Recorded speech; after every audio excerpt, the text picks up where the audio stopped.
আসসালামু আলাইকুম। অনার্স তৃতীয় বর্ষ পরীক্ষার্থীরা সবাই ভালো আছো? আশা করি আলহামদুলিল্লাহ ভালো আছো। তোমাদের জন্য শেষ মুহূর্তে একটা শর্টকাট সাজেশন নিচ্ছি, সেটা হচ্ছে রাষ্ট্রবিজ্ঞান।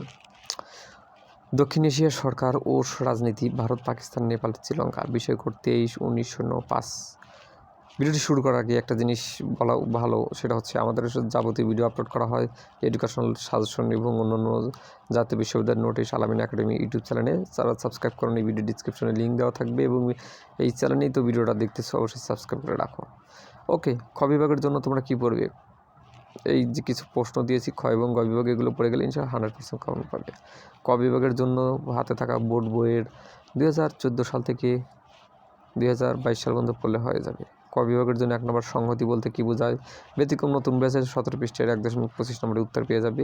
তারপরে 2 নম্বর হচ্ছে দক্ষিণ এশিয়ার অর্থনৈতিক বৈশিষ্ট্যগুলো কী কী। 3 নম্বর রাজনৈতিক উন্নয়ন কী কী। 4 নম্বরে দক্ষিণ এশিয়ার জাতীয়তাবাদের প্রকৃতি ব্যাখ্যা করো। 5 নম্বরে রাজনীতি আধুনিকরণ করতে কী বোঝায়? 6 নম্বরে উন্নয়নশীল দেশ বলতে কী বোঝায়? 7 নম্বরে দক্ষিণ এশিয়ার দেশসমূহ রাজনৈতিক বৈশিষ্ট্য কী কী। 8 নম্বরে ভারতের জাতীয় সংহতি অক্ষুণ্ণ থাকার কারণ কী। 9 নম্বরে কাশ্মীর সম্পর্কে ভারত পাকিস্তানের মনোভাব কী। 10 নম্বরে পাকিস্তানের জাতীয় সংহতি প্রধান সমস্যাগুলো কী কী, এগুলো কিন্তু ইম্পর্টেন্ট প্রশ্ন। 12 নম্বরে নেপালে মাওলাবাদী আন্দোলনের কারণ কী। 13 নম্বরে শ্রীলঙ্কার জাতীয় সংহতির সমস্যা কী। 14 নম্বরে নেপালের প্রজাতান্ত্রিক সংবিধানের বৈশিষ্ট্য। 15 নম্বরে শ্রীলঙ্কার রাষ্ট্রপতি নির্বাচন পদ্ধতি। 16 নম্বরে নেপালের মাওলাবাদী আন্দোলনের কারণ। 17 নম্বরে ভারতের রাষ্ট্রপতি নির্বাচন পদ্ধতি কী। 18 নম্বরে ভারতের রাজনৈতিক দল ব্যবস্থাপনার মূল বৈশিষ্ট্য লেখো। 19 নম্বরে LFO লিগাল ফ্রেমওয়ার্ক অর্ডার সম্পর্কে তুমি কী জানো। 20 নম্বরে দক্ষিণ এশিয়ার দেশসমূহ আমলাতন্ত্রকে নিয়ন্ত্রণের উপায় আলোচনা করো। 21 নম্বরে দক্ষিণ এশিয়ার দেশসমূহের সামরিক হস্তক্ষেপের কারণ কী। 22 নম্বরে পাকিস্তান রাজনীতির সামরিক বাহিনীর হস্তক্ষেপ ঐতিহ্য বর্ণনা করো। 23 নম্বরে ভারতের সংসদীয় গণতন্ত্রের সফলতার কারণ। 24 নম্বরে পাকিস্তানের সংসদীয় গণতন্ত্রের ব্যর্থতার কারণ।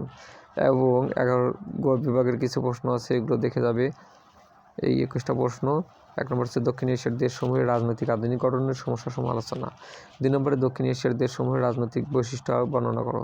3 নম্বরে দক্ষিণ এশিয়ার দেশসমূহের রাজনৈতিক অস্থিতিশীলতা কারণগুলো। 4 নম্বরে ভারতের রাজনৈতিক স্থিতিশীলতা বজায় রাখার ক্ষেত্রে রাজনৈতিক দলের ভূমিকা আলোচনা করো।